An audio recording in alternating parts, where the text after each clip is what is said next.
of Delcrer Commission, the liability for dash is on consignee. Consignment അല്ലേ?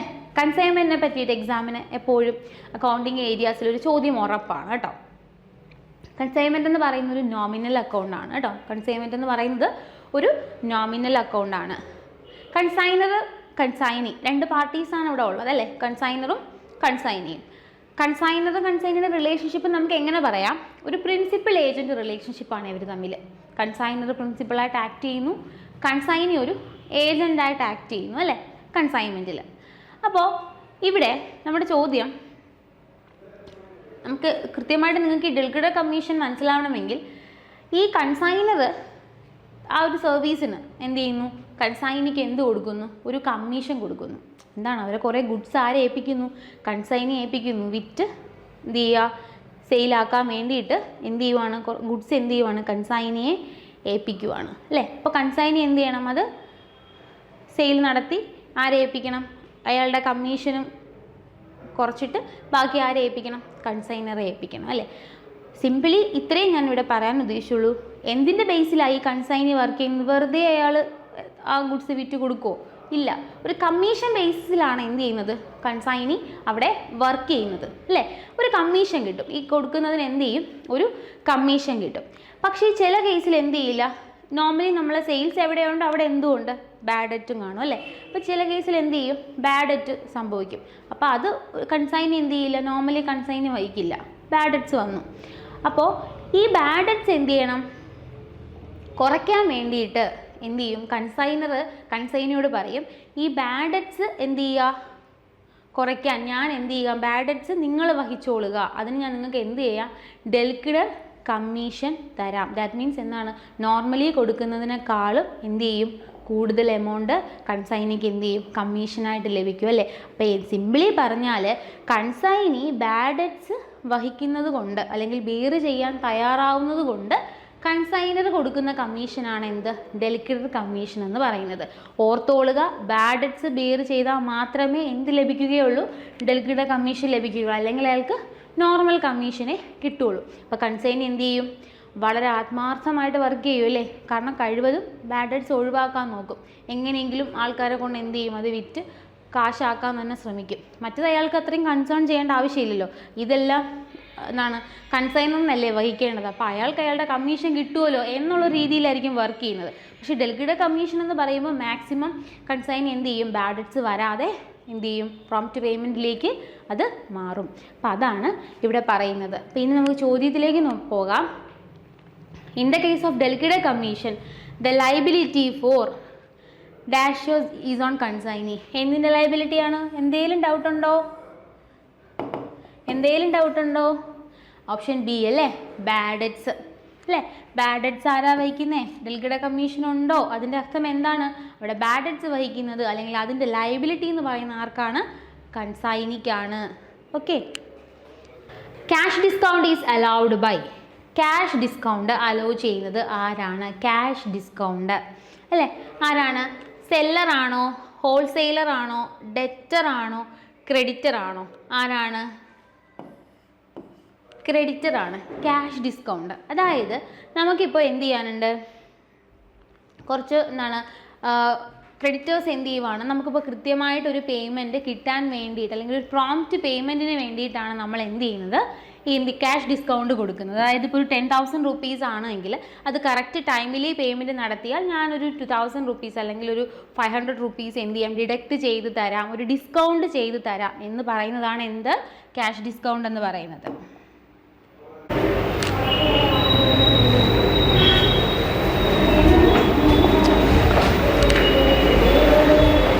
EOQ relates to control of. അടുത്ത എന്താ ചോദ്യം? EOQ economic order quantity അല്ലേ? EOQ എന്താണ്? Economic order quantity. ഇത് എന്തിൻ്റെ കൺട്രോളാണ് പറയുന്നത്? എന്താണ്? ലേബർ കൺട്രോൾ ആണോ? മെറ്റീരിയൽ കൺട്രോൾ ആണോ? സെയിൽസ് ആണോ?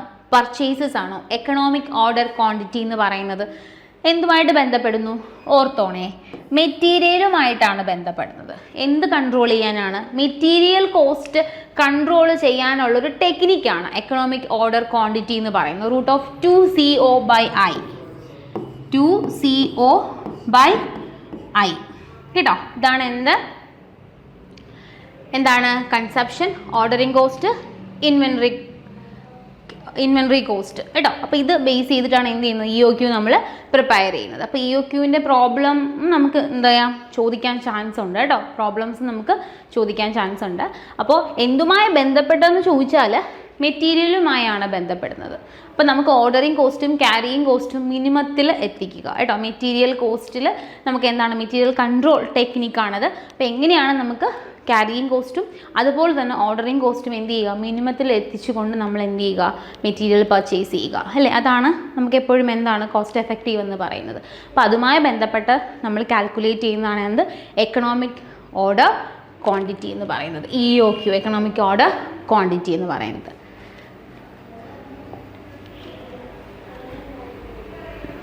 അടുത്ത് നോക്കാം, difference between current asset and current liability.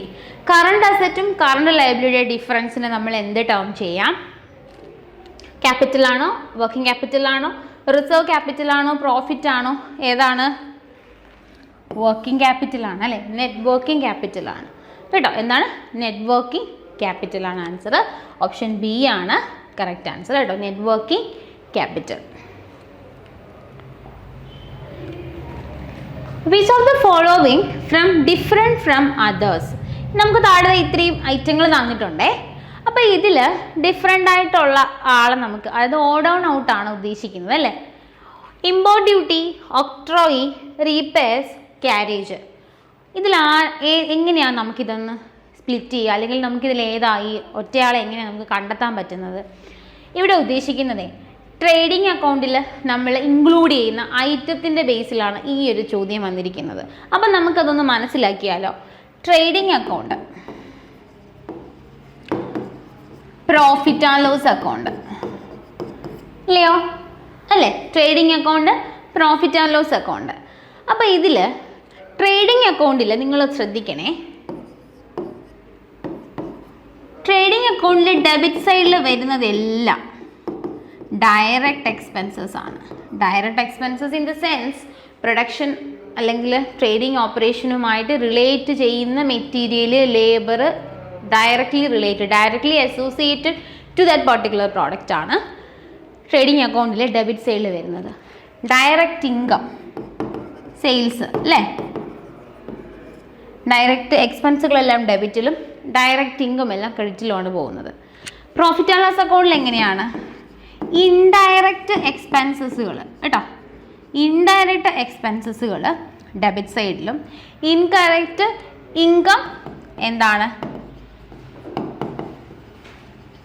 Credit സൈഡിലുമാണ്. അപ്പം നമ്മൾ ഇങ്ങനത്തെ വരുന്ന ചോദ്യങ്ങൾ, ഇത്തരത്തിലുള്ള ചോദ്യങ്ങൾ വരുമ്പോൾ നമ്മൾ നോക്കണം ഇതിൽ ഡയറക്റ്റ് ഒന്നുകിൽ എന്ത് ചെയ്യും ഇൻഡയറക്റ്റ് എക്സ്പെൻസുകളായിരിക്കും തന്നിരിക്കുന്നത്, അതിൽ നിന്ന് നമ്മൾ എന്ത് ചെയ്യണം ഡയറക്റ്റ് എക്സ്പെൻസുകൾ നമ്മൾ എന്ത് ചെയ്യണം ഫൈൻഡ് ഔട്ട് ചെയ്യണം. അല്ലെങ്കിൽ നമ്മൾ എന്ത് ചെയ്യും ഡയറക്റ്റ് എക്സ്പെൻസുകളായിരിക്കും തന്നിരിക്കുന്നത്, അതിൽ നിന്ന് നമ്മൾ എന്ത് ചെയ്യണം ഇൻഡയറക്റ്റ് എക്സ്പെൻസുകൾ നമ്മൾ എന്ത് ചെയ്യണം ഫൈൻഡ് ഔട്ട് ചെയ്യണം. ഓക്കെ, അപ്പോൾ നമ്മളിവിടുത്തെ ചോദ്യം നോക്കിക്കേ, import duty, octroi, repairs, carriage ഇതൊക്കെയാണ്. അപ്പോൾ നമുക്ക് എന്താണ് ഇതിൽ നമുക്ക് എങ്ങനെയാണ് ഡിഫറെൻ്റ് ആയിട്ടുള്ള ഒരു ആളെ നമുക്ക് എങ്ങനെയാണ് തിരഞ്ഞെടുക്കുന്നതെന്ന് നോക്കാം. ഇമ്പോർട്ട് ഡ്യൂട്ടി, ഒക്ട്രോയി, ക്യാരേജ് ഇതെല്ലാം എന്താണ് ഡയറക്റ്റ് എക്സ്പെൻസസുകളാണ് കേട്ടോ. ട്രേഡിംഗ് അക്കൗണ്ടിൽ വരുന്ന ഡയറക്റ്റ് എക്സ്പെൻസസുകളാണ്. എഗെയിൻ റിപ്പീറ്റിംഗ്, ട്രേഡിംഗ് അക്കൗണ്ടിൽ വരുന്നതെല്ലാം ഡയറക്റ്റ് ആണ്. അത് ബോത്ത് ഇൻകം ആണെങ്കിലും എക്സ്പെൻസ് ആണെങ്കിലും ഡയറക്റ്റ് ആണ്. പ്രോഫിറ്റ് ആൻഡ് ലോസ് അക്കൗണ്ടിൽ വരുന്നതെല്ലാം ഇൻഡയറക്റ്റ് എക്സ്പെൻസസ് ആണ്, like salary, rent, not directly attributed to that product അല്ലേ. അത്തരത്തിലുള്ള എക്സ്പെൻസുകളാണ് റെൻറ്റ്, സാലറി, ഇലക്ട്രിസിറ്റി ഇതൊക്കെ എന്താണ് ഇൻഡയറക്റ്റ് എക്സ്പെൻസുകളാണ് അല്ലേ. അപ്പോൾ ഇവിടെ ഈ റീപെയർസ് ഉണ്ടല്ലോ, റീപെയർസ് എന്ന് പറയുന്നത് എന്താണ് ഇൻഡയറക്റ്റ് എക്സ്പെൻസിലാണ് നമ്മൾ എന്ത് ചെയ്യാനുള്ളത് ഉൾപ്പെടുത്താനുള്ളത് കേട്ടോ. ഇൻഡയറക്റ്റ് എക്സ്പെൻസ് ആണ്. ഇമ്പോർട്ട് ഡ്യൂട്ടി, ഒക്ട്രോയി, ക്യാരേജ് എല്ലാം നമ്മൾ ഗുഡ്സ് വാങ്ങുന്നതുമായി ബന്ധപ്പെട്ട് ആ ഗുഡ്സിനോട് ഡയറക്റ്റ്ലി അസോസിയേറ്റ് ചെയ്യുന്ന എക്സ്പെൻസുകളാണ്. ഓക്കെ, അപ്പോൾ അതുകൊണ്ട് നമുക്ക് എന്ത് ചെയ്യാം ആൻസർ ഏതാണ് ഇവിടെ? ഓപ്ഷൻ സി ആണ് ഇവിടുത്തെ റൈറ്റ് ആൻസർ എന്ന് പറയുന്നത് കേട്ടോ, റീപെയർസ് ആണ്. അപ്പോൾ ഇത് ഇത്തരത്തിൽ ചോദിക്കാൻ ഞാൻ പറഞ്ഞ പോലെ ഇൻഡയറക്റ്റ് എക്സ്പെൻസിൻ്റെ മിക്സപ്പ് ചെയ്ത് എന്ത് ചെയ്യും ഡയറക്റ്റ് എക്സ്പെൻസുകൾ അതിൽ നിന്ന് ഫൈൻഡ് ഔട്ട് ചെയ്യാനും ചോദിക്കാം, തിരിച്ചും ചോദിക്കാം. അപ്പോൾ നമ്മൾ കൃത്യമായിട്ട് അത് ട്രേഡിംഗ് അക്കൗണ്ടിൽ വരുന്ന ഐറ്റംസ് ഏതൊക്കെയാണ്, പ്രോഫിറ്റ് ആൻഡ് ലോസ് അക്കൗണ്ടിൽ വരുന്ന ഐറ്റംസ് ഏതൊക്കെയാണെന്നുള്ളത് കൃത്യമായിട്ട് നമ്മൾ മനസ്സിലാക്കിയാലേ ഇത്തരത്തിലുള്ള ചോദ്യങ്ങൾ നമുക്ക് എന്ത് ചെയ്യാൻ പറ്റത്തുള്ളൂ, അറ്റൻഡ് ചെയ്യാൻ പറ്റത്തുള്ളൂ കേട്ടോ. ഓക്കെ അല്ലേ? അപ്പോൾ ഇതിന് ആൻസർ ഏതാണ്? ഓപ്ഷൻ സി, റീപെയേഴ്സ് ആണ്. A credit note is prepared by, credit note prepare ചെയ്യുന്നത് ആരാണ്? Credit note prepared by whom? എന്താണ്, ആരാണ്? സെല്ലറാണ് അല്ലേ. ക്രെഡിറ്റ് നോട്ട് പ്രിപ്പയർ ചെയ്യുന്ന ആരാണ്? സെല്ലർ ടു ദ കസ്റ്റമർ ആണ് അല്ലേ. ക്രെഡിറ്റ് നോട്ട് പ്രിപ്പയർ ചെയ്യുന്ന ആരാണ്? നമ്മൾ ഗുഡ്സ് റിട്ടേൺ സമയത്ത് പ്രിപ്പയർ ചെയ്യുന്നതാണ് ക്രെഡിറ്റ് നോട്ട്. അത് പ്രിപ്പയർ ചെയ്യുന്ന ആരാണ്? സെല്ലറാണ്. അതിന് ഗിവൺ ടു കസ്റ്റമർ. ഓക്കെ, അപ്പോൾ ഓപ്ഷൻ എ ആണ് റൈറ്റ്. എപ്പോഴും credit note debit not relate ചെയ്ത ചോദ്യങ്ങൾ എപ്പോഴും നമുക്ക് എക്സാമിന് വരാറുണ്ട്. ഇപ്പോൾ ഒരു പാർട്ടി നമ്മൾ പഠിച്ചാൽ അതർ പാർട്ടി നമുക്ക് എന്ത് ചെയ്യാം, ഈസി ആയിട്ട് നമുക്ക് എന്ത് ചെയ്യാം, ഐഡൻറ്റിഫൈ ചെയ്യാൻ പറ്റും കേട്ടോ.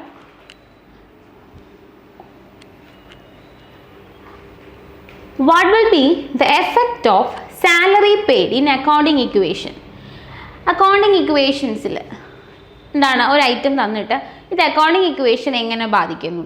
എങ്ങനെയാണ് അക്കൗണ്ടിങ് ഇക്വേഷൻ? എന്താണ്? Asset it's equal to capital plus liabilities അല്ലേ.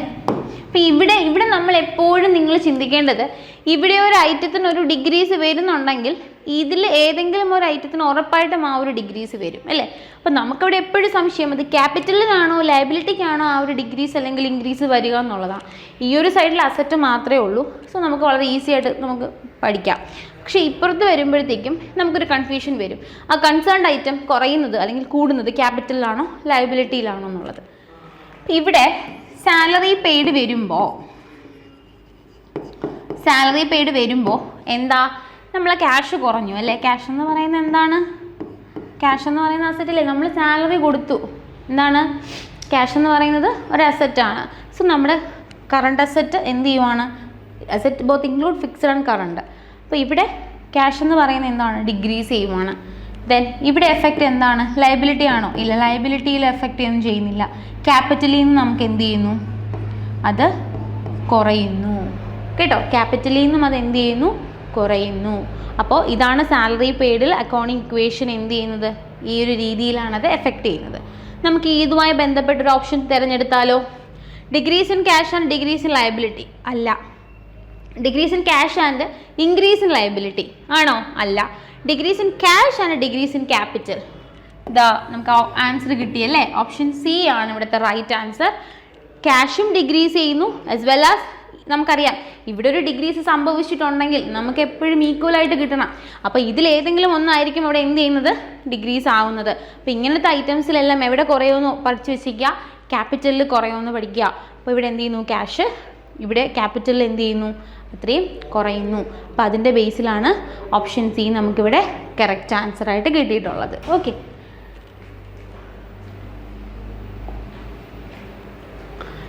in fulfillment of dash concept, contingent liabilities are shown outside the balance sheet.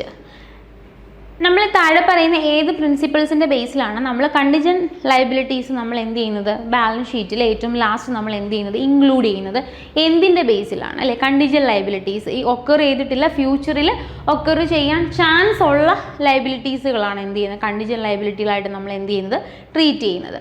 അപ്പോൾ അത്തരത്തിൽ ഏതാണ് ഈ പറയുന്ന അക്കൗണ്ടിങ് പ്രിൻസിപ്പിൾസിൽ ഏതിൻ്റെ ബേസിലാണ് നമ്മൾ അത്തരത്തിലുള്ളൊരു ആക്ട് നമ്മളിവിടെ എന്ത് ചെയ്യുന്നത് അല്ലെങ്കിൽ അങ്ങനെ കണ്ടിജന്റ് ലയബിലിറ്റി റെക്കോർഡ് ചെയ്യുന്നത്? മാച്ചിങ് ആണോ?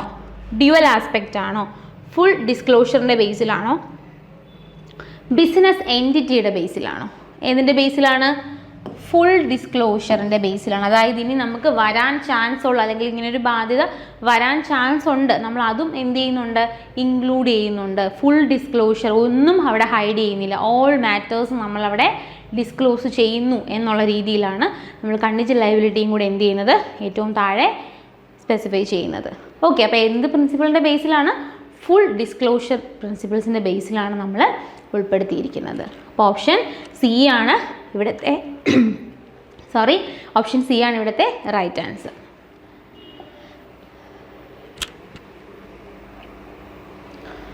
അടുത്ത ചോദ്യം, under dash method of depreciation the value of asset does not bring to zero. Depreciation മെത്തേഡുകളുണ്ട് അല്ലേ. നമുക്ക് മെയിനായിട്ട് നമ്മൾ പഠിക്കുന്ന ഫിക്സഡ് ഇൻസ്റ്റാൾമെൻറ്റ് മെത്തേഡും ഡിമിനിഷിങ് ബാലൻസ് മെത്തേഡും ഒക്കെയാണ് അല്ലേ. അപ്പോൾ ഇതിൽ ചോദ്യം എന്താണെന്ന് വെച്ചാൽ depreciation the value of asset does not bring to zero. അത് ഡിപ്രീസിയേഷൻ നമ്മൾ കാൽക്കുലേറ്റ് ചെയ്ത് അവസാനം നമുക്ക് എന്താണ് ഡിപ്രീസിയേഷൻ വാല്യൂ 0 ലഭിക്കും. അപ്പോൾ ഇവിടുത്തെ ചോദ്യം 0 ലഭിക്കുന്നതാണോ ലഭിക്കാത്തതാണോ ശ്രദ്ധിക്കണേ. Does not bring to zero, 0യിലേക്ക് എത്താത്തത് ഏതാണ് ഫിക്സഡ് ഇൻസ്റ്റാൾമെൻ്റ് ആണോ, റീവാലുവേഷൻ ആണോ, മൈലേജ് ആണോ, ഡിമിനിഷിങ് ബാലൻസ് ആണോ? ഏതാണ്? ഡിമിനിഷിങ് ബാലൻസ് മെത്തേഡാണ് കേട്ടോ. ഫിക്സഡ് ഇൻസ്റ്റാൾമെൻറ്റ് ലാസ്റ്റ് എന്ത് ചെയ്യും, നമ്മളൊരു കറക്റ്റ് എമൗണ്ട് ലാസ്റ്റ് എന്ത് ചെയ്യും, നമുക്ക് 0 കിട്ടും. ഡിമിനിഷിങ് ബാലൻസ് മെത്തേഡിൽ എങ്ങനെയില്ല, അതെന്ത് ചെയ്യില്ല, 0 എത്തില്ല കേട്ടോ. അപ്പോൾ ഓപ്ഷൻ ഡി ആണ് ഇവിടുത്തെ റൈറ്റ് ആൻസർ. ഡിമിനിഷിങ് ബാലൻസിങ് മെത്തേഡാണ് കേട്ടോ. ഡിമിനിഷിങ് ബാലൻസ് മെത്തേഡാണ്.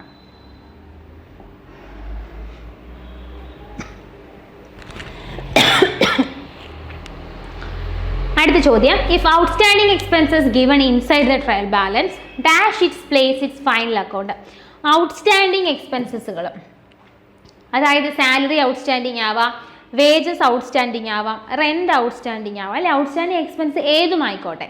അപ്പോൾ അത് തന്നിരിക്കുന്നത് എവിടെയാണ് ട്രയൽ ബാലൻസിലാണോ അഡ്ജസ്റ്റ്മെൻറ്റിലാണോ എവിടെയാണ് തന്നിരിക്കുന്നത്? Inside the trial balance.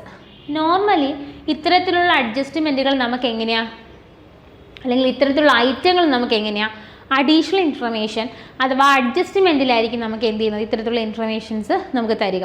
Outstanding എന്നോ പ്രീപെയ്ഡ് എന്നോ അല്ലേ, അത്തരത്തിലുള്ള ഇൻഫർമേഷൻസ് നമുക്ക് തരുന്നത് അഡീഷണൽ ഇൻഫർമേഷനിലായിരിക്കും. ട്രയൽ ബാലൻസിനകത്താണോ? അല്ല. പക്ഷേ ഇൻസൈഡ് ദ ട്രയൽ ബാലൻസ് നമുക്ക് എന്ത് ചെയ്യാം, ഇത്തരത്തിലുള്ള ഇൻഫർമേഷൻസ് കൊടുത്തിരിക്കാറുണ്ട്. അങ്ങനെ വരുമ്പോൾ നമ്മൾ എങ്ങനെയാണ് ഈ ഇത്തരത്തിലുള്ള ഐറ്റങ്ങൾ ട്രീറ്റ് ചെയ്യുന്നത് എന്നുള്ളതാണ് ചോദ്യം. അപ്പോൾ ഔട്ട്സ്റ്റാൻഡിങ് എക്സ്പെൻസ് റെൻ്റ് ആവാം, വേജസ് ആവാം, സാലറി ആവാം, വോട്ടെവർ എന്ത് ടൈപ്പ് നമുക്ക് പറയാം. അപ്പോൾ ഇത് ട്രയൽ ബാലൻസിൻ്റെ അകത്താണ് തന്നിരിക്കുന്നതെങ്കിൽ, ഇൻസൈഡ് ദ ട്രയൽ ബാലൻസ് ആണെങ്കിൽ നിങ്ങൾ ആദ്യം മനസ്സിലാക്കേണ്ടത് ഇത് ബാലൻസ് ഷീറ്റിൽ മാത്രമേ വരുള്ളൂ. ഓക്കെ, ട്രയൽ ബാലൻസിന് ഇത്തരത്തിലുള്ള അഡ്ജസ്റ്റ്മെൻറ്റുകൾ, അത് പ്രീപെയ്ഡ് ആയിക്കോട്ടെ ഔട്ട്സ്റ്റാൻഡിങ് ആയിക്കോട്ടെ, ഇത്തരത്തിലുള്ള അഡ്ജസ്റ്റ്മെൻറ്റുകൾ ട്രയൽ ബാലൻസിനകത്താണ് തരുന്നതെങ്കിൽ അത് എവിടെ വരത്തുള്ളൂ, ബാലൻസ് ഷീറ്റിൽ മാത്രമേ വരത്തുള്ളൂ. ഇനി ബാലൻസ് ഷീറ്റിൽ എവിടെയാണ്, നമ്മൾ ബാലൻസ് ഷീറ്റ് എന്ന് പറയുമ്പോൾ വീണ്ടും നമുക്കവിടെ സ്പ്ലിറ്റ് ചെയ്യാനുണ്ട് അല്ലേ. അത് ലയബിലിറ്റിയിൽ വരുമോ, എന്താണ് അസറ്റിൽ വരുമോ? ഔട്ട്സ്റ്റാൻഡിങ് എക്സ്പെൻസസുകൾ, നോർമലി ഔട്ട്സ്റ്റാൻഡിങ് എക്സ്പെൻസസുകൾ നമ്മൾ എവിടെയാണ്, പ്രോഫിറ്റ് ആൻഡ് ലോസ് അക്കൗണ്ടിൻ്റെ ഡെബിറ്റ് സൈഡിൽ നമ്മൾ കൺസേൺഡ് എക്സ്പെൻസിനോടൊപ്പം ആഡ് ചെയ്ത് ചേർക്കുകയും ദെൻ ഈ ഒരു കൺസേൺഡ് എക്സ്പെൻസ് നമ്മൾ എവിടെ കൊണ്ടുവരും, ലയബിലിറ്റി സൈഡിൽ കൊണ്ടുവരികയാണ് ചെയ്യുന്നത്. ഓക്കെ, എങ്ങനെയാണ് ഒന്നും കൂടി പറയാം. ഔട്ട്സ്റ്റാൻഡിങ് എക്സ്പെൻസസുകൾ, the expense due but not paid അല്ലേ, അതാണ് ഔട്ട്സ്റ്റാൻഡിങ്. അപ്പോൾ അത്തരത്തിലുള്ള എക്സ്പെൻസുകൾ നമ്മൾ നോർമലി എവിടെയാണ്, ട്രേഡിംഗ് അക്കൗണ്ടിലോ പ്രോഫിറ്റ് ആൻഡ് ലോസ് അക്കൗണ്ടിലോ ആയിരിക്കും നമ്മൾ വരുന്നത്. സോ അങ്ങനെ വരുമ്പോൾ നമ്മൾ ആ കൺസേൺഡ് എക്സ്പെൻസിനോടൊപ്പം നമ്മൾ എന്ത് ചെയ്യും, ആഡ് ചെയ്ത് ചേർക്കുകയും പിന്നെ എന്താണ് ബാലൻസ് ഷീറ്റിൽ എങ്ങനെയാണ്, ബാലൻസ് ഷീറ്റിൽ അത് ലയബിലിറ്റി സൈഡിൽ നമ്മൾ ഷോൺ ചെയ്യും അല്ലേ. അപ്പം മനസ്സിലായാലും ഔട്ട്സ്റ്റാൻഡിങ് എക്സ്പെൻസുകൾ എങ്ങനെയാണ് ട്രീറ്റ് ചെയ്യേണ്ടതെന്ന്. ഇപ്പോൾ ബാലൻസ് ഷീറ്റിൽ എങ്ങനെ ട്രീറ്റ് ചെയ്യുന്നു മാത്രമല്ല, trading and profit and loss അക്കൗണ്ടിൽ ഇതെങ്ങനെയാണ് ട്രീറ്റ് ചെയ്യുന്നതെന്നുള്ള ചോദ്യങ്ങൾ വന്നിട്ടുണ്ട്. ഓക്കെ, അപ്പം നമുക്ക് മനസ്സിലായല്ലോ ഇത് എവിടെയാണ് വരുന്നതെന്ന്, ക്ലിയർ ആയല്ലോ. ഇനി ആൻസർ നോക്കിക്കേ. Balance sheet asset side, balance sheet liability side, profit and loss account debit side, profit and loss account credit side. എവിടെയാണ്, inside the trial balance. Balance ഷീറ്റാണ് നമുക്കറിയാം. സോ നമുക്ക് എന്ത് ചെയ്യാം, സിയും ഡിയും നമുക്ക് ക്യാൻസൽ ചെയ്യാം അല്ലേ, ഇൻസൈഡാണ്. സോ നമുക്ക് ഉറപ്പാണ്. ഇനി നമുക്ക് രണ്ട് ചോദ്യങ്ങളേ ഉള്ളൂ അല്ലേ, ലയബിലിറ്റി ആണോ അസറ്റ് ആണോ, ഔട്ട്സ്റ്റാൻഡിങ് എക്സ്പെൻസസ് ആണ്, expense due but not paid. So കൊടുക്കണം, ലയബിലിറ്റി സൈഡിലാണ്. ക്ലിയർ അല്ലേ. അപ്പോൾ ഇത്തരത്തിൽ നമ്മളത് കണക്ട് ചെയ്ത് മനസ്സിലാക്കി വേണം അക്കൗണ്ടിങ് എന്ത് ചെയ്യാൻ, ക്വസ്റ്റ്യൻസ് നമ്മൾ ആൻസർ ചെയ്യാൻ. അപ്പോൾ അക്കൗണ്ടിങ്ങിൻ്റെ പ്രശ്നം അതാണ്, ഡയറക്റ്റ് ക്വസ്റ്റ്യൻസ് ആയിരിക്കും. നമുക്ക് എക്സാമ്പിളിൻ്റെ ബേസിലോ ഇത്തരത്തിൽ ഇൻഡയറക്റ്റ്ലി നമ്മൾ ചിന്തിച്ചെടുക്കേണ്ട ചോദ്യങ്ങളാവും. അപ്പോൾ നമുക്ക് ബൈഹാർട്ട് ചെയ്ത് പഠിച്ച് അതേപോലെ നമുക്ക് എന്ത് ചെയ്യാൻ പറ്റില്ല, എക്സാം അറ്റൻഡ് ചെയ്യാൻ പറ്റില്ല, മറ്റ് സബ്ജക്റ്റുകൾ പോലെ. നമ്മളതിന് ലോജിക്ക് മനസ്സിലാക്കി അതിൻ്റെ പുറകിലുള്ള കാര്യങ്ങൾ മനസ്സിലാക്കി അറ്റൻഡ് ചെയ്യണം. കാരണം ഒരേ രീതി ആയിരിക്കില്ല, മറിച്ചും തിരിച്ചുമൊക്കെ നമുക്ക് എന്ത് ചെയ്യും, എക്സാമിന് ചോദിക്കും. ഓക്കെ,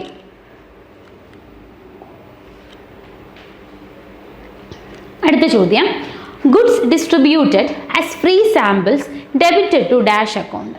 അടുത്ത എപ്പോഴും നമുക്ക് എക്സാമിന് ഇതുമായിട്ട് റിലേറ്റ് ചെയ്ത് നേരത്തെ പറഞ്ഞ പോലെ തിരിച്ചും മറിച്ചും ഒക്കെ ചോദിച്ചിട്ടുള്ളൊരു ചോദ്യമാണത്, goods distributed as free samples എന്ന് പറയുന്നത്. അപ്പോൾ നമുക്കൊന്ന് നോക്കിയാലോ, എന്താണ് goods distributed as free samples.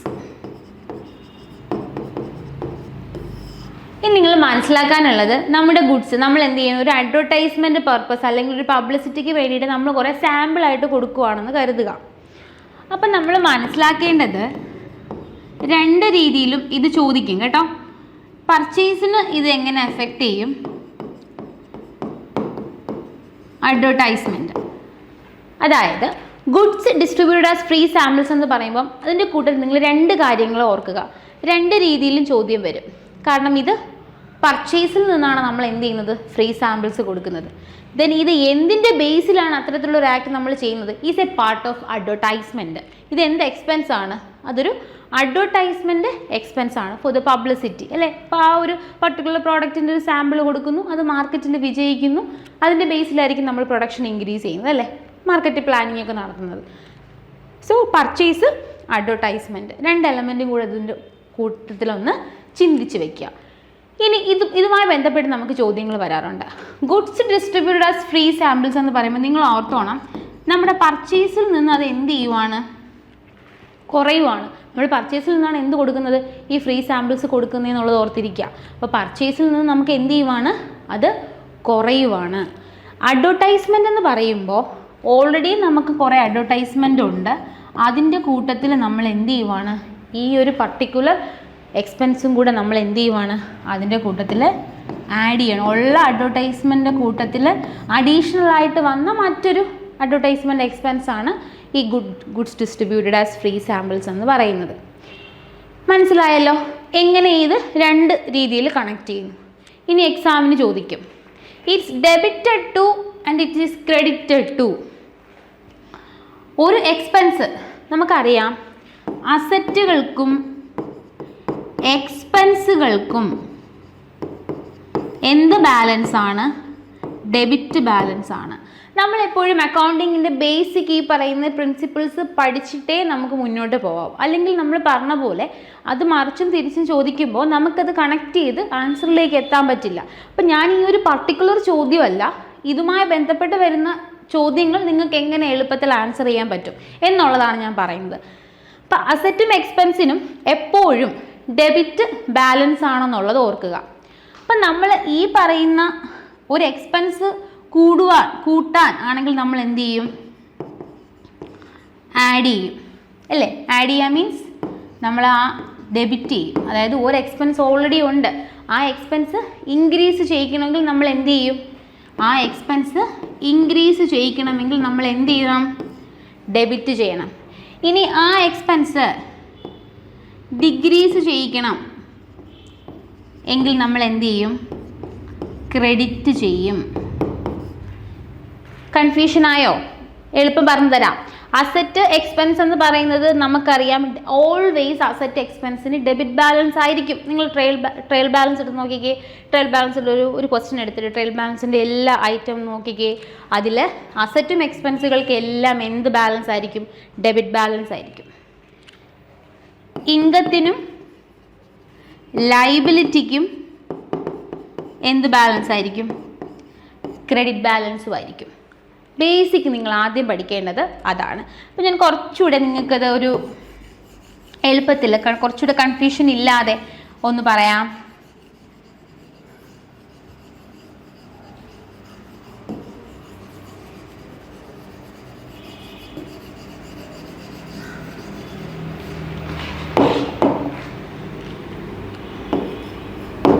Asset അതുപോലെ എക്സ്പെൻസ് കേട്ടോ. നമ്മൾ പറഞ്ഞു ഡെബിറ്റ് ആണെന്ന് പറഞ്ഞു. ഓക്കെ, ഇൻക്രീസ് ചെയ്യും ഡിക്രീസ് ചെയ്യും, ഇൻക്രീസ് ചെയ്യും ഡിക്രീസ് ചെയ്യും അല്ലേ.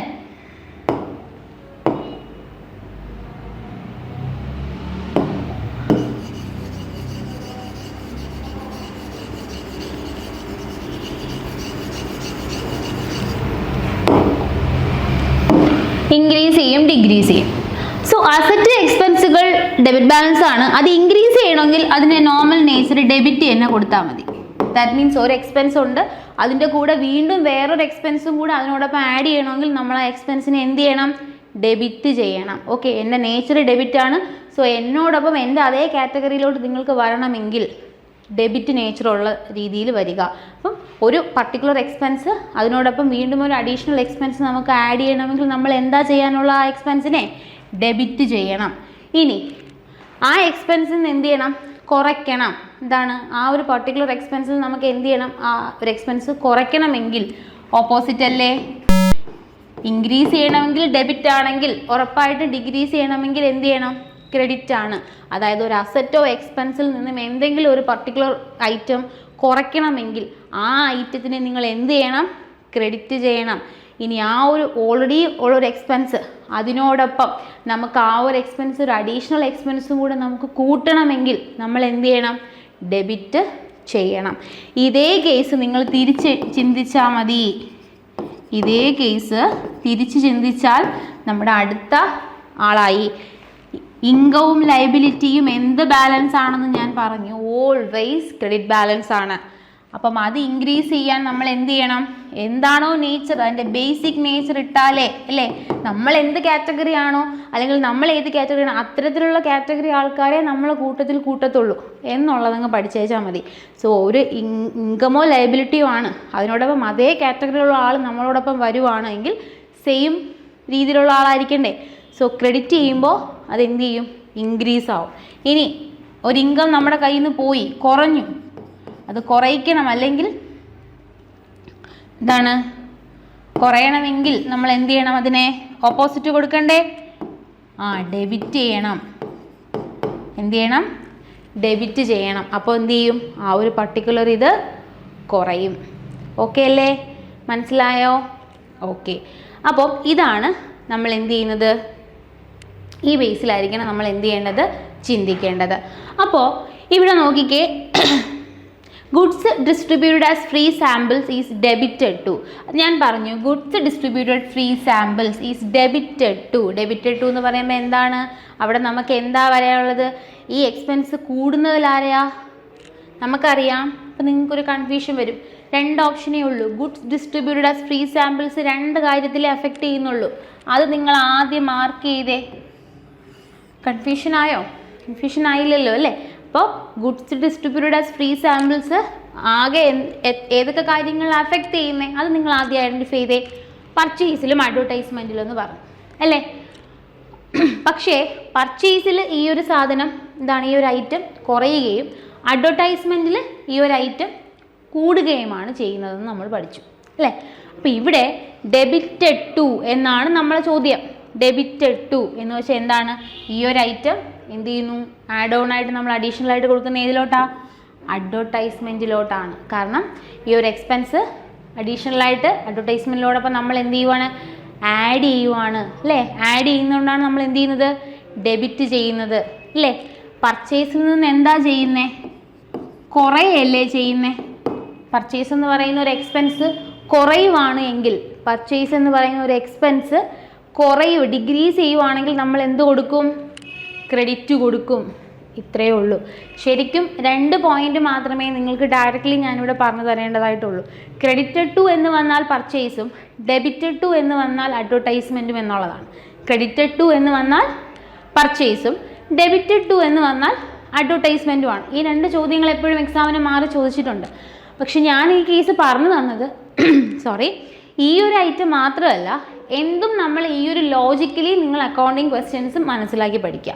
അപ്പോൾ നമുക്ക് ഇനി അങ്ങോട്ട് തിരിച്ചും മറിച്ചും ഒക്കെ ചോദിച്ചാലും നമുക്ക് ആൻസർ ചെയ്യാൻ പറ്റും കേട്ടോ. അപ്പോൾ ഇതിൻ്റെ കേസ് ഓർക്കുക. Debited to goods distributed as free samples, debited to advertisement and credited to purchase account. എന്തുകൊണ്ട് നമ്മളത് ഡെബിറ്റ് ചെയ്തു, എന്തുകൊണ്ട് നമ്മളത് ക്രെഡിറ്റ് ചെയ്തു എന്നുള്ളതാണ് ഞാനിവിടെ പറഞ്ഞത്. Okay.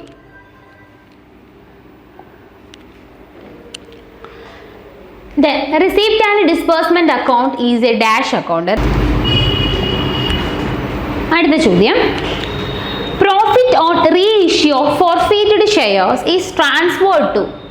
Profit of profit on reissue forfeited shares. Profit on reissue forfeited shares. ഇത് എന്ത് ഇതിലോട്ടാണ് നമ്മൾ എന്ത് ചെയ്യുന്നത്, മാറ്റുന്നത് എന്നുള്ളതാണ്. അപ്പോൾ നിങ്ങളിത് ആദ്യം മനസ്സിലാക്കാനുള്ളത് ഇതൊരു ക്യാപിറ്റൽ റിസീപ്റ്റ് ആണെന്നുള്ളതാണ്. ക്യാപിറ്റൽ റിസീപ്റ്റ് ആണ്. ക്യാപിറ്റൽ റിസീപ്റ്റ് എല്ലാം എവിടേക്കാണ് പോവുക? ക്യാപിറ്റൽ റിസർവിലോട്ടാണ് പോകുന്നത്. ക്യാപിറ്റൽ റിസീപ്റ്റ് എല്ലാം എവിടേക്കാണ് പോകുന്നത്? അതാത് കാറ്റഗറി ഏത് തന്നെയാണ്? ക്യാപിറ്റൽ റിസർവിലോട്ട് തന്നെയാണ് പോകുന്നത്. ഇത് മാത്രമല്ല, നമുക്ക് ഈ ക്യാപിറ്റൽ റിസർവിലോട്ട് പോകുന്ന മറ്റ് ചില ഐറ്റങ്ങൾ നമുക്ക് എന്ത് ചെയ്യാറുണ്ട്, എക്സാമിന് ചോദിക്കാറുണ്ട്. ഏതൊക്കെയാണെന്നറിയാവോ? Profit on prior to incorporation. Profit on prior to incorporation. Profit on sale of fixed asset. Profit on sale of fixed asset. Okay. പിന്നെ ഷെയർ പ്രീമിയം. ഷെയർ പ്രീമിയം ഇതൊക്കെ എങ്ങോട്ടാവും? എന്തിൻ്റെ എക്സാമ്പിളാണ്? ക്യാപിറ്റൽ റിസർവിൻ്റെ എക്സാമ്പിളാണ്. അല്ലെങ്കിൽ ഇതൊക്കെ ക്യാപിറ്റൽ റിസീപ്റ്റ് ആണ്. It's transfer to capital reserve കേട്ടോ. അപ്പം എക്സാമിന് എപ്പോഴും ഇതിലേതെങ്കിലുമൊക്കെ ഒന്ന് മാറി മാറി ചോദിക്കാറുണ്ട്. അപ്പോൾ ഇവിടെ നമ്മുടെ ചോദ്യം profit on reissue forfeited shares ആണ്. അതുമാത്രമല്ല profit on prior to incorporation, profit on sale of fixed asset, share premium, ഇതൊക്കെ എന്താണ്? ഇതും എങ്ങോട്ടാണ് ട്രാൻസ്ഫർ ചെയ്യുന്നത്? ക്യാപിറ്റൽ റിസർവിലോട്ടാണ് ട്രാൻസ്ഫർ ചെയ്യുന്നത്. ഓക്കെ. അപ്പോൾ ഇവിടുത്തെ ആൻസർ ഏതാണ്? ഓപ്ഷൻ ഡി ആണ് ഇവിടുത്തെ റൈറ്റ് ആൻസർ എന്ന് പറയുന്നത്. ഓക്കെ അല്ലേ? Balance sheet does not show. Balance sheet does not show ഏതാണ്? ഇത്താഴെ പറയുന്നതിൽ ബാലൻസ് ഷീറ്റിൽ ഉൾപ്പെടാത്ത ഏതാണ്? ഗുഡ് വിൽ ആണോ, വേസ്റ്റിംഗ് അസറ്റ്, റിസർവ് ഫണ്ട് ആണോ, സീക്രട്ട് റിസർവ് ആണോ? ഏതാണ്? സീക്രട്ട് റിസർവ് ആണ് കേട്ടോ. സീക്രട്ട് റിസർവ് ആണ്. Wasting asset in the sense current അസറ്റാണ് ഉദ്ദേശിക്കുന്നത്. അപ്പം നമ്മൾ കറണ്ട് അസറ്റുകളും ഗുഡ് വില്ല്, റിസർവ് ഫണ്ടുകളും ഒക്കെ നമ്മൾ എന്ത് ചെയ്യാറുണ്ട്? കാണിക്കാറുണ്ടല്ലോ ബാലൻസ് ഷീറ്റിൽ. നമ്മൾ സീക്രട്ട് റിസർവ് എന്ന് പറയുന്ന ഒരു ഐറ്റം എഴുതാറുണ്ടോ? ഇല്ല. സീക്രട്ട് റിസർവ് നമ്മൾ ബാലൻസ് ഷീറ്റിൽ നോർമലി ഡിസ്ക്ലോസ് ചെയ്യാറില്ല. അപ്പോൾ ഓപ്ഷൻ ഡി ആണ് ഇവിടുത്തെ right answer, secret reserve. Wages paid on the basis of output. നമുക്കിപ്പോൾ ടൈം റേറ്റ് സിസ്റ്റവും പീസ് റേറ്റ് സിസ്റ്റവും ഒക്കെ ഉണ്ട് അല്ലേ? പല തരത്തിലുള്ള വേജസ് പ്ലാനുകളുണ്ട്. അപ്പോൾ നമുക്ക് മെയിനായിട്ടുള്ളതിൽ നമുക്ക് ഹാൽസിലെ bonus premium plan, Taylor's differential piece rate system ഒക്കെ ഒത്തിരി നമുക്ക് ഡീറ്റെയിൽ ആയിട്ടൊക്കെ ഉണ്ട്. പക്ഷേ നമുക്ക് മെയിനായിട്ട് രണ്ടായിട്ട് നമുക്ക് പഠിക്കാം. ഏതാണ്? ടൈം റേറ്റ് സിസ്റ്റവും ഉണ്ട്, പീസ് റേറ്റ് സിസ്റ്റവും ഉണ്ട്. എങ്ങനെയാണ് നമുക്കിത് ഡിഫറൻഷ്യേറ്റ് ചെയ്യുന്നത്? പേരിൽ തന്നെ ഉണ്ടല്ലേ. ഔട്ട്പുട്ട് ബേസ് ആയിട്ടുള്ളത്, നിങ്ങൾ എത്ര പ്രൊഡ്യൂസ് ചെയ്യുന്നു അതിൻ്റെ ബേസിലാണ് നിങ്ങളുടെ വേജസ് ഡിറ്റർമൈൻ ചെയ്യുന്നുണ്ടെങ്കിൽ നമ്മളത് ഏത് സിസ്റ്റത്തിൻ്റെ കീഴിലാണ് വർക്ക് ചെയ്യുന്നത്? പീസ് റേറ്റ് സിസ്റ്റത്തിൻ്റെ കീഴിലാണ് വർക്ക് ചെയ്യുന്നത്. ഇനി നമ്മൾ എത്ര ടൈം ടേക്കൺ അല്ലേ, നമ്മൾ എത്ര ടൈമാണ് നമ്മൾ എന്ത് ചെയ്യുന്നത്, എടുത്തത് എത്ര ടൈമാണ് എന്നുള്ള രീതിയിലാണ് നമ്മുടെ വേജസ് ഡിറ്റർമൈൻ ചെയ്യുന്നുണ്ടെങ്കിൽ നമ്മൾ എന്തിൻ്റെ കീഴിലാണ് വർക്ക് ചെയ്യുന്നത്? ടൈം റേറ്റ് സിസ്റ്റത്തിൻ്റെ കീഴിലാണ് വർക്ക് ചെയ്യുന്നത് അല്ലേ. അപ്പോൾ ടൈം ടേക്കൺ, അതുപോലെ ഔട്ട്പുട്ട് പ്രൊഡ്യൂസർ, ഇതാണ് അതിൻ്റെ ഒരു ക്രൈറ്റീരിയ എന്ന് പറയുന്നത്. അപ്പോൾ ഇതിലൂടെ തന്നെ നിങ്ങൾക്ക് ഇതിൻ്റെ ആൻസർ മനസ്സിലായെന്ന് ഞാൻ വിചാരിക്കുന്നു. Wages paid on the basis of output ഏതാണ്? ഡൗട്ട് ഉണ്ടോ? യെസ്, പീസ് വേജസ് ആണ് അല്ലേ. പീസ് റേറ്റിൻ്റെ ബേസിലാണ് നമ്മൾ എന്ത് ചെയ്യുന്നത്? ഔട്ട്പുട്ട് ബേസ്ഡ് ആണ് പീസ് റേറ്റ് എന്ന് പറയുന്നത്. ഓക്കെ. അപ്പോൾ ഓപ്ഷൻ എ ആണ് ഇവിടുത്തെ റൈറ്റ് ആൻസർ. Unclaimed dividend. അടുത്ത ഐറ്റം ഏതാണ്? Unclaimed dividend. ബാലൻസ് ഷീറ്റിൽ നമ്മൾ എവിടെയാണിത് റെക്കോർഡ് ചെയ്യുന്നത് എന്നുള്ളതാണ്. അൺക്ലെയിംഡ് ഡിവിഡൻറ്റ് അതൊരു ലയബിലിറ്റി ആണോ അസറ്റ് ആണോ എന്നുള്ളതാണ് നമുക്കിവിടെ പറയേണ്ടത് അല്ലേ. എന്താണ് അൺക്ലെയിംഡ് ഡിവിഡൻറ്റ്? നമ്മൾ ഡിവിഡൻറ്റ് കൊടുത്തിട്ടില്ല എന്നുള്ള രീതിയിൽ നമ്മൾ ചിന്തിക്കുകയാണെങ്കിൽ നമുക്കൊരു ബാധ്യതയല്ലേ. അപ്പോൾ എന്താണ്? ഒരു ഡൗട്ടും വേണ്ട, liability side of the balance sheet. Liability side of the balance sheet. Okay. അപ്പോൾ ഓപ്ഷൻ ബി ആണ് ഇവിടുത്തെ right answer. Unclaimed dividend will be shown liability side of the balance sheet. Admission fee of a cooperative society. നമ്മൾ legacy പറഞ്ഞ പോലെ ചോദിക്കുന്ന മറ്റൊരു ചോദ്യമാണ് admission fee of a cooperative society. എന്ത് ടൈപ്പ് റെസിപ്റ്റാണ്. അത് ക്യാപിറ്റൽ ആണോ, റവന്യൂ ആണോ, ഓപ്പറേറ്റിംഗ് എക്സ്പെൻസ് ആണോ, ഡെഫേർഡ് റവന്യൂ നേച്ചറിൽ വരുന്നതാണോ. അപ്പോൾ ഈ ശരിക്കും അഡ്മിഷൻ ഫീ എന്ന് പറയുമ്പോൾ അഡ്മിഷൻ ഫീ നമ്മൾ എങ്ങനെയാണ് തൊട്ട് മുമ്പേ നമ്മൾ അതിനെ കാറ്റഗറൈസ് ചെയ്തത്. റെക്കറിങ് നേച്ചറായിട്ട് വരുന്നുണ്ടെങ്കിൽ നമ്മളത് ക്യാപിറ്റൽ റെസിപ്റ്റ് എന്നും, നോൺ റെക്കറിങ് നേച്ചറാണ് വൺ ടൈം സെറ്റ് പേയ്മെൻറ്റ് അല്ലെങ്കിൽ ഒരു സ്പെസിഫിക് പർപ്പസിലേക്ക് വേണ്ടി നമ്മൾ വൺ ടൈം കൊടുക്കുന്നെങ്കിൽ അത് ക്യാപിറ്റൽ റെസിപ്റ്റ് എന്നുള്ള രീതിയാണ് പഠിച്ചത് അല്ലേ. അപ്പോൾ ശരിക്കും അഡ്മിഷൻ ഫീയിൽ അതിപ്പോൾ വൺ ടൈം ആണ്, അല്ലെങ്കിൽ അത് റെക്കറിങ് അല്ല, അല്ലെങ്കിൽ റെക്കറിങ് നേച്ചറായിട്ടുള്ള അഡ്മിഷൻ ഫീ ആണെന്നോ അല്ലെങ്കിൽ നോൺ റെക്കറിങ് ഒന്നും എടുത്തു പറഞ്ഞിട്ടില്ല എങ്കിൽ, സിംപിളി പറഞ്ഞാൽ അഡ്മിഷൻ ഫീയിൽ പ്രത്യേകിച്ചൊരു കണ്ടീഷൻ പറയുന്നില്ല എങ്കിൽ ഡയറക്റ്റ്ലി നിങ്ങൾക്ക് പറയാം അതൊരു ക്യാപിറ്റൽ റെസിപ്റ്റ് ആണ് എന്ന് നമുക്ക് പറയാം. അതായത് ക്യാപിറ്റൽ റെസിപ്റ്റിൻ്റെ കേസിൽ നമുക്ക് എന്ത് ചെയ്യാം, ഉൾപ്പെടുത്താം. അപ്പോൾ ചില രീതിയിൽ ശരിക്കും ഇതൊരു കൺഫ്യൂസിങ് ക്വസ്റ്റ്യൻ ആണ്. എന്തുകൊണ്ട് ഇതിൻ്റെ റവന്യൂ റെസിപ്റ്റ് ആയിട്ട് കണക്കാക്കിക്കൂടാ? ഓക്കെ, അപ്പോൾ അഡ്മിഷൻ ഫീ നോർമലി നമ്മൾ ചിന്തിക്കുവാണെങ്കിൽ എന്താണ്, അതൊരു റവന്യൂ റെസിപ്റ്റ് ആണ്. കാരണം അഡ്മിഷൻ എന്ന് പറയുന്നത് ഓൺ ടൈം വരുന്നതല്ല. നോർമലി എന്ത് ചെയ്യും, അഡ്മിഷൻ ഒക്കർ ചെയ്യുന്നതാണ് അല്ലേ. ഇപ്പോൾ എല്ലാ മന്ത്ലിയും ചിലപ്പോൾ അഡ്മിഷൻ വരുന്നുണ്ടാവാം. അപ്പം നമുക്കതൊരു റെക്കറിങ് ആയിട്ടുള്ളൊരു റിസീപ്റ്റാണ്. അപ്പം നോർമലി ശരിക്കും പറഞ്ഞാൽ എന്താണ്, അതൊരു റവന്യൂ റിസീപ്റ്റാണ്. പക്ഷേ എന്ത് ചെയ്യാനുണ്ട്, വൺ ടൈം എന്നുള്ള രീതിയിൽ ചിന്തിച്ചാൽ അതെന്താണ്, ചിലപ്പോൾ അഡ്മിഷൻ ഫീ എന്ന് പറയുമ്പോൾ നമുക്കവിടെ ഒരു തുടക്കത്തിൽ മാത്രമേ നമ്മൾ അഡ്മിഷൻ ഉള്ളൂ, അത്തരത്തിലുള്ള കേസാണെന്ന് കരുതുക. അവിടെ റെക്കറിങ് ആണോ അഡ്മിഷൻ ഫീ? അല്ല. ഓക്കെ, അപ്പോൾ അത് നമ്മൾ എന്ത് ചെയ്യാം, നോൺ റെക്കറിങ് നേച്ചറിലോ റെക്കറിങ് നേച്ചറിലോ ആണോ ഇത് എടുക്കേണ്ടതെന്നൊരു കൺഫ്യൂഷൻ ഉണ്ട് കേട്ടോ. പക്ഷേ CSEB ആൻസറായിട്ട് കൊടുത്തിട്ടുള്ളത് എന്താണ്, റവന്യൂ ആണ്. അപ്പം റവന്യൂ റിസീപ്റ്റ് ആണ് എന്തെന്ന് പറയുന്നത്, admission fee normally revenue receipt ആണ്. പക്ഷേ ശരിക്കും അത് കണ്ടീഷൻ ബേസ് ചോദിച്ചാൽ നമ്മളൊന്ന് ചിന്തിച്ചിട്ട് എഴുതണം. എടുത്തു ചോദിക്കുവാണ് അത് എന്താണ്, റെക്കറിങ് ആയിട്ടുള്ളതാണ് എന്ന് പറയുവാണെങ്കിൽ റവന്യൂവും, അത് അഡ്മിഷൻ ഫീ നോൺ റെക്കറിങ് ആണ് എന്ന് പറയുവാണെങ്കിൽ അത് ക്യാപിറ്റലുമാണ് കേട്ടോ. അപ്പം അങ്ങനെ ഒരു ചെറിയൊരു കേസും കൂടെ നിങ്ങൾ ഓർത്തോണം. ഇതൊരു കൺഫ്യൂസിങ് ആയിട്ടുള്ള കേസാണ്. കണ്ടീഷൻ ബേസിലാണെങ്കിൽ അത് ശ്രദ്ധിച്ച് വേണം എന്ത് ചെയ്യാൻ, ഇതിൻ്റെ ആൻസർ കൊടുക്കാൻ. Okay, the maker of the bill of exchange. Maker of the bill of exchange അല്ലേ, ബിൽ ഓഫ് എക്സ്ചേഞ്ച് നമ്മൾ നെഗോഷ്യബിൾ ഇൻസ്ട്രുമെൻ്റ് ആക്ട് 8081 പഠിക്കുന്ന പ്രധാനപ്പെട്ട ഒരു ഇൻസ്ട്രുമെൻ്റ് ആണ് എന്ത്, ബിൽ ഓഫ് എക്സ്ചേഞ്ച് എന്ന് പറയുന്നത് അല്ലേ. സെക്ഷൻ 5 ആക്ടിലെ സെക്ഷൻ 5 എന്ത് ചെയ്യുന്നത്, ബിൽ ഓഫ് എക്സ്ചേഞ്ചിനെ പറ്റി മെൻഷൻ ചെയ്യുന്നത്. അപ്പോൾ ഈ negotiable instrument cheque, bill, promissory നോട്ടുമായി റിലേറ്റ് ചെയ്തിട്ടുള്ള ഒത്തിരി എന്താണ് ചോദ്യങ്ങൾ വരുന്നുണ്ട്. അപ്പോൾ നമുക്ക് ബാങ്കിങ്ങുമായി റിലേറ്റ് ചെയ്ത് വരുന്ന മാക്സിമം പോസിബിൾ ക്വസ്റ്റ്യൻ ഡിസ്കഷൻ നമുക്ക് വരുന്ന ക്ലാസ്സുകളിൽ ഉണ്ടായിരിക്കും. അപ്പോൾ നമ്മൾ നോക്കുക, ഇവിടെ നമ്മുടെ ചോദ്യം എന്താണ്, bill of exchange, maker of the bill of exchange usually ആരാണ്, ക്രെഡിറ്റർ ആണോ, ഡെറ്റർ ആണോ, അക്സെപ്റ്റർ ആണോ, ബയ്യർ ആണോ? ആരാണ്, ക്രെഡിറ്റർ ആണ്. ഇത് സിംപിളി ബിൽ ഓഫ് എക്സ്ചേഞ്ചും പ്രോമിസറി നോട്ട് കേസിൽ ആർക്കെങ്കിലും ഒരു കൺഫ്യൂഷൻ ഉണ്ടെങ്കിൽ ഇത്രയും നിങ്ങൾ മനസ്സിലാക്കുക. ബിൽ ഓഫ് എക്സ്ചേഞ്ച് എന്ന് പറയുമ്പോൾ എനിക്ക്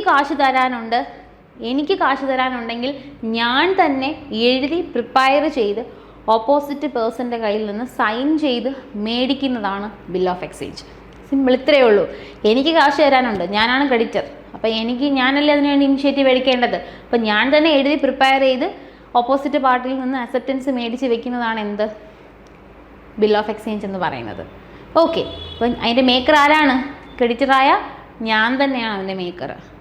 പ്രോമിസറി നോട്ടിൻ്റെ കേസിലാണെങ്കിലോ പൈസ കൊടുക്കാനുള്ള ആൾ ഡെറ്റർ, പൈസ കൊടുക്കാനുള്ള ആളാരാ, ഡെറ്റർ, പൈസ കിട്ടാനുള്ള ആളാരാ, ക്രെഡിറ്റർ അല്ലേ.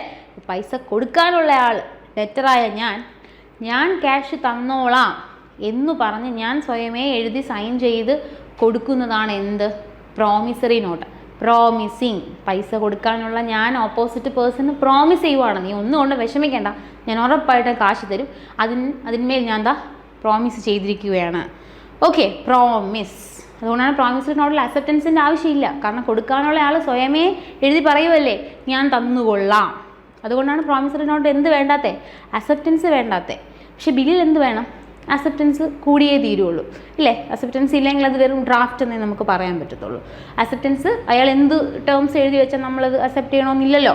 അപ്പോൾ അയാൾ എഴുതിയിരിക്കുന്ന ടേംസ് ആൻഡ് കണ്ടീഷൻസ് നമ്മൾ പറഞ്ഞാൽ മാത്രമേ ആ ഒരു ബില്ലിന് അക്സെപ്റ്റ് ചെയ്ത് നമ്മൾ സൈൻ ചെയ്താൽ മാത്രമേ ആ ബില്ലിന് വാലിഡിറ്റി ഉള്ളൂ. ഓക്കെ, അപ്പോൾ ഞാനത് കൂടുതൽ പറഞ്ഞത് വളരെ പ്രധാനപ്പെട്ട ഒരു ഏരിയ ആണത്. Promissory note, bill of exchange എന്ന് പറയുമ്പോൾ അതിലെ പാർട്ടീസ് എങ്ങനെയാണ്, അതിലെ കണ്ടീഷൻസ് എങ്ങനെയാണെന്നുള്ളത് മനസ്സിലാക്കണം. അപ്പോൾ ഇനി മറക്കരുത്, ബിൽ ഓഫ് എക്സ്ചേഞ്ച് മേക്ക് ചെയ്യുന്നത് ക്രെഡിറ്റർ, പ്രോമിസറി നോട്ട് മേക്ക് ചെയ്യുന്നത് debtor. Okay, in consignment account sales is submitted by. നമ്മൾ കൺസൈൻമെൻറ്റിനെ പറ്റിയിട്ടുള്ള ചോദ്യങ്ങൾ മുന്നേ ഡിസ്കസ് ചെയ്തു അല്ലേ. കൺസൈൻമെൻറ്റ് ഒരു നോമിനൽ അക്കൗണ്ട് ആണ്, പ്രിൻസിപ്പൽ ഏജൻ്റ് ആണ് റിലേഷൻഷിപ്പ് അല്ലേ. Consignor act as A principal and consignee act as A agent, ഇതൊക്കെ നമ്മൾ പഠിച്ചു അല്ലേ. അപ്പോൾ അവിടെ എക്സാമിന് ചോദിക്കുന്ന 2 കാര്യങ്ങളുണ്ട് കേട്ടോ. ഇനി നിങ്ങൾ എന്ത് ചെയ്യരുത്, ഒരിക്കലും അത് തെറ്റിക്കരുത്. എന്തൊക്കെയാണ്?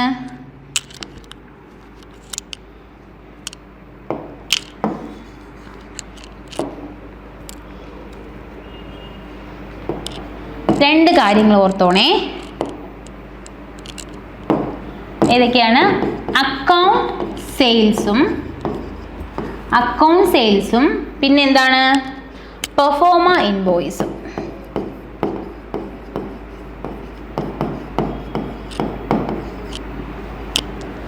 എന്തൊക്കെയാണ്? അക്കൗണ്ട് സെയിൽസും അതുപോലെ തന്നെ പെർഫോമ ഇൻവോയ്സും. അങ്ങനെ 2 കാര്യങ്ങൾ നമ്മളിവിടെ ശ്രദ്ധിക്കണം. ഇത് ആർക്ക് സെൻഡ് ചെയ്യുന്നു എന്ന തരത്തിലുള്ള ചോദ്യങ്ങളാണ് നമുക്ക് വരുന്നത്. ഓക്കെ, അപ്പം നമുക്ക് ആദ്യം പെർഫോമ ഇൻവോയ്സ് നോക്കാം.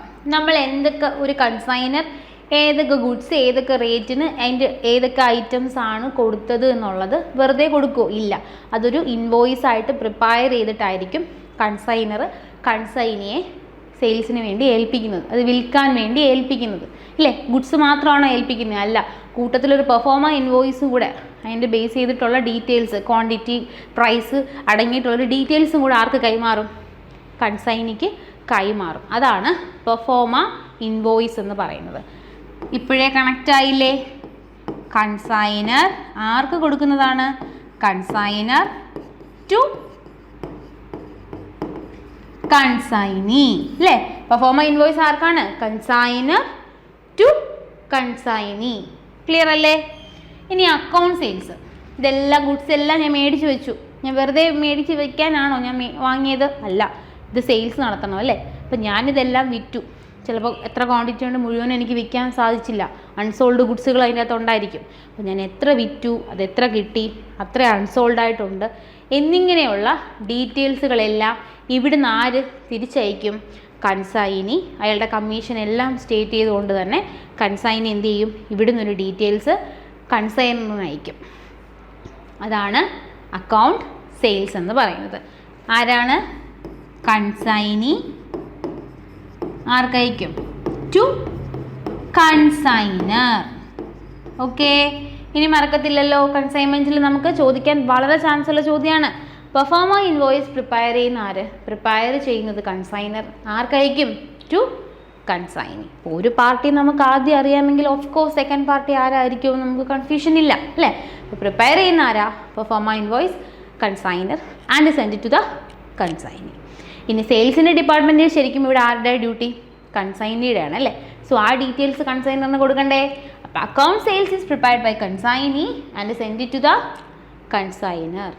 ക്ലിയർ ആയില്ലേ? ഈ ഒരു ഏരിയയിൽ നിന്ന് നമുക്ക് ചോദിക്കാൻ പറ്റുന്നൊരു നല്ലൊരു ചോദ്യമാണത്. ഇനി തിരിച്ച് നിങ്ങൾ ചോദ്യത്തിലേക്ക് വന്നേ, ഐഡൻറ്റിഫൈ ചെയ്യാൻ പറ്റുന്നുണ്ടോ എന്ന് നോക്കിക്കേ. In consignment account sales is submitted by consignor to consignee, consignee to consignor, principal agent, debtor, creditor.